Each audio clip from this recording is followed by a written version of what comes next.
everybody, welcome back. My name is Abby. I'm with Fitness is Medicine.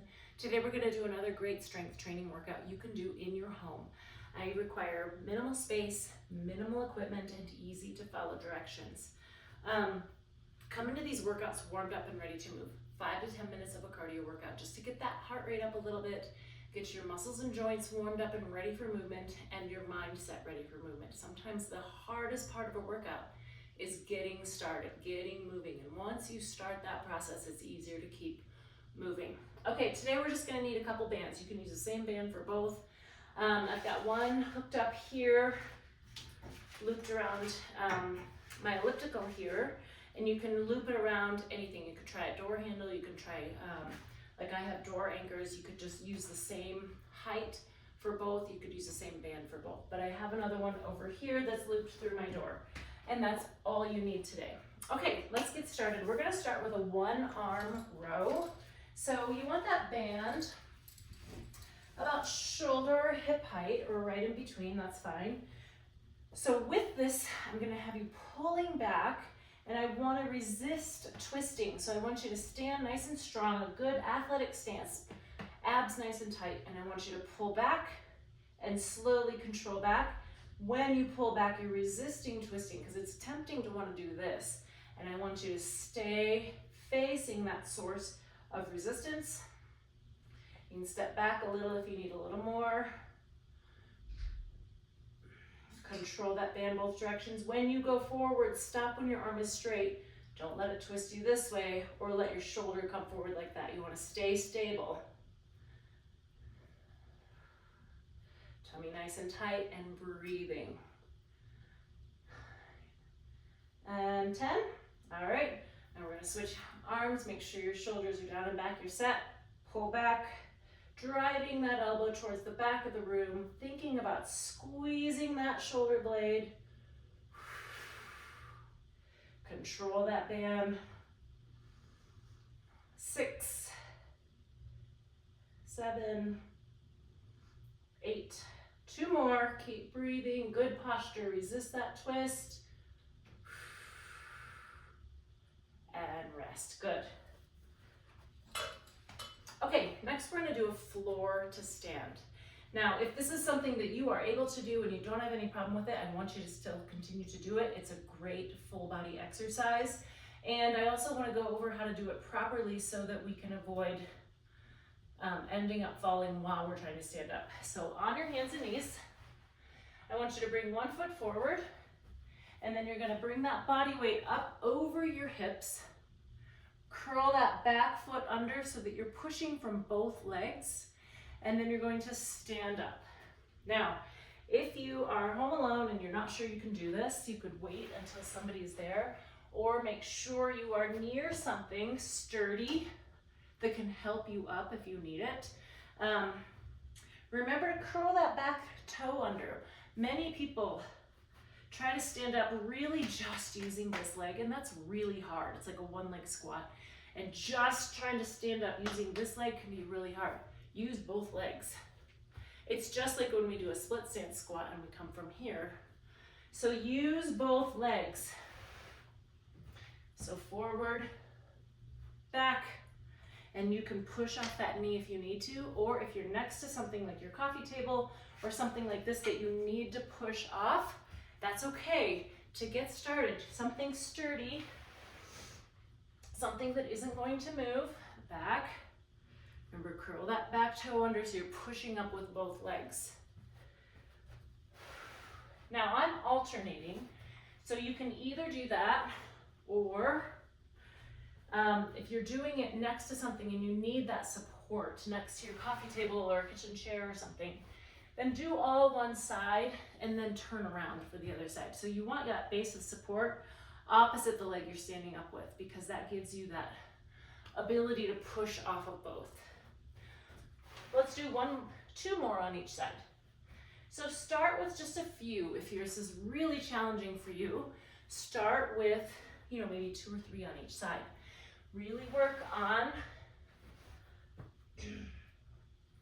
using both legs to push you up. Let's do 2 more. So 1 on each side. But as you get better at it, And as you feel more confident, don't stop doing them because you think, oh, I've got this.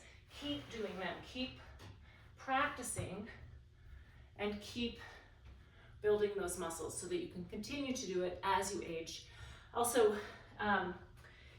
commonly people will kind of come here and then they try to stand up like this, but then they're moving forward as they try to catch themselves.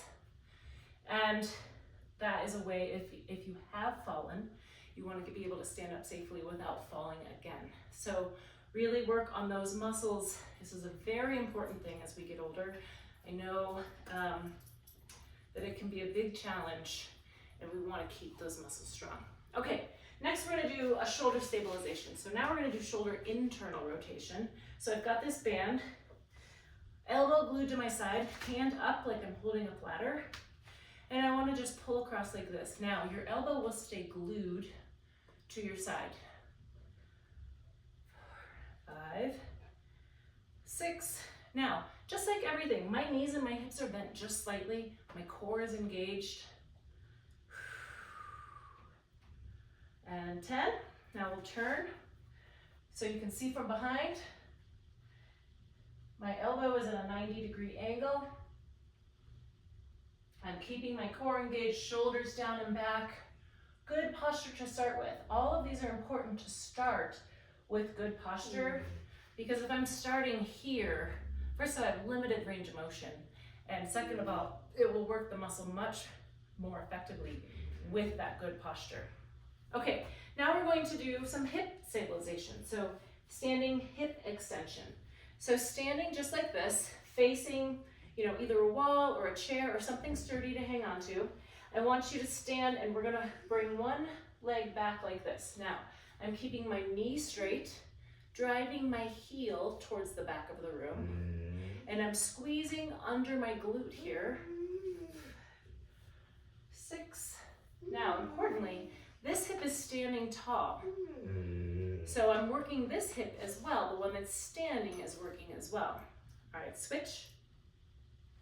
If you find, and you might want to look in the mirror, but you might also feel it, because if you kind of sit down into that hip, you're not going to be able to move this one backwards. You don't have any room.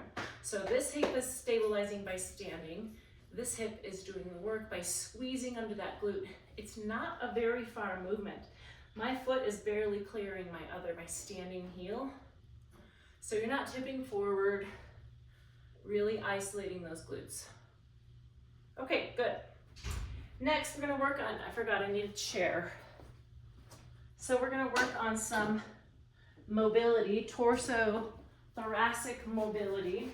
I wanna do seated side reaches. And you can always move these to standing side reaches. But what I wanna do is we're gonna work on some mobility through that thoracic spine. So I wanna work on twisting and reaching. So I've got my feet spread out so that I can keep my balance. Reach as far as you can in both directions. So I want to twist my shoulders towards the sides of the room, reaching and twisting.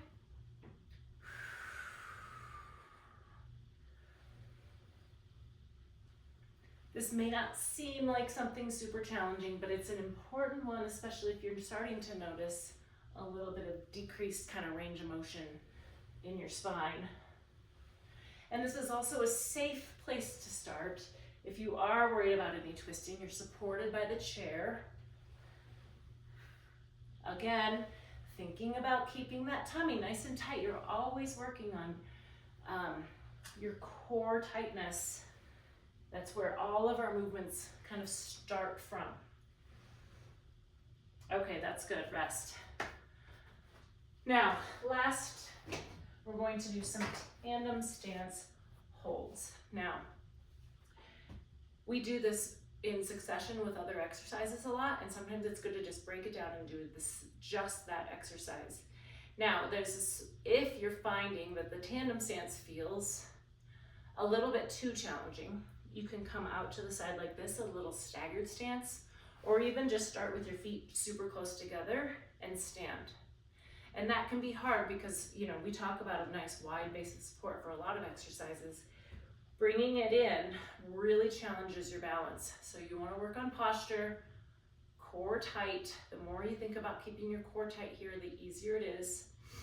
Think about all 10 toes in contact with the floor. So you're using all of your toes. So a lot of times people kind of roll to the outsides of their feet and their heels. So you want to think about pushing through that big toe. All 10 toes are working to keep you balanced. So you're using the entire surface of the bottom of your foot. Now you can add things to this, of course. You can look around. If you want to try closing your eyes, I would recommend doing it with your hands directly over like your kitchen sink, or right here like I'm not hanging on. I try closing my eyes, and that way I've got it. I don't have to search around for it. I don't have to, kind of hit my hand trying to find some support. But start with just this tandem stance and really perfect thinking about all 10 toes, the entire bottom surface of your foot, core tight, really working. You can feel it as you're standing here and really focusing on it. Your toes, your feet, your ankles, your calves, your hips, your core is all working to keep you balanced. It's an important thing sometimes to kind of break it down and focus on it and think about all of those muscles that are so important in keeping us balanced. Okay, go through these 1 or 2 more times. Add a little cardio in between, keep that heart rate up, and then follow with a good cool down and stretch. If you find that you need any modifications, please feel free to reach out to me privately or leave a message in the comments below. Have a great workout. We'll see you next time. Thanks, everybody.